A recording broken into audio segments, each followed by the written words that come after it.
I've always admired Japan.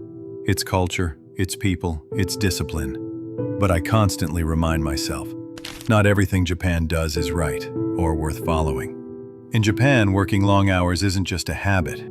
It's a way of life. A life so extreme that people die from it. The Japanese even have a word for this death: Karoshi. Nearly 1 in 4 Japanese workers put in over 80 hours of overtime each month, most of it unpaid.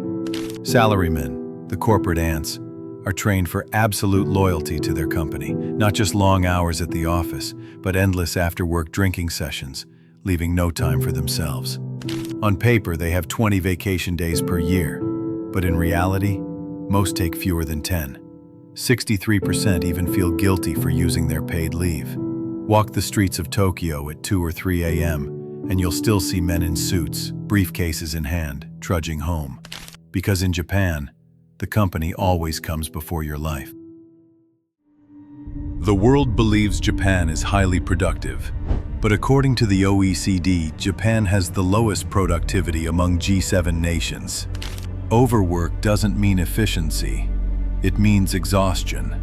It means karoshi, death from heart disease, stroke, or suicide caused by extreme stress. In 2015, a young employee at Dentsu, one of Japan's largest ad agencies, died from overwork. Her death shocked the nation. Public outrage followed. The company was fined heavily. The CEO was forced to resign.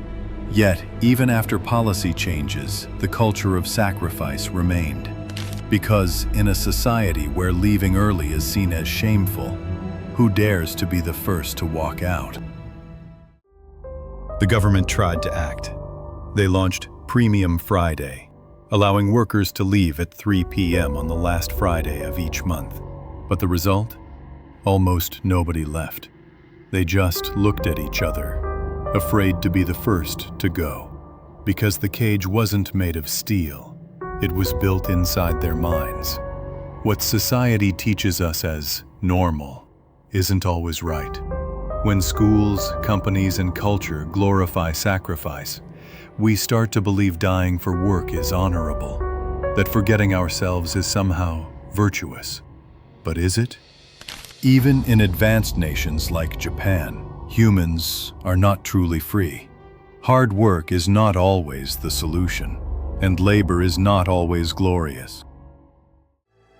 The company may be big, the farm may be powerful, but if you sell your soul to it, what were you born for? To be just another ant? To bury your dreams, sacrifice your health, and trade away precious time with family and friends, only to be replaced tomorrow? Japan is still lucky. At least they build robots to serve humans. But what if they didn't? What if the only machine was you? 100 hours of overtime each month, plus 40 official hours, and it would still never be enough.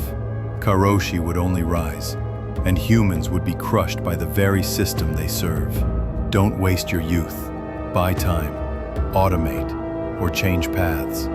Because if your work consumes your life, it will also consume you.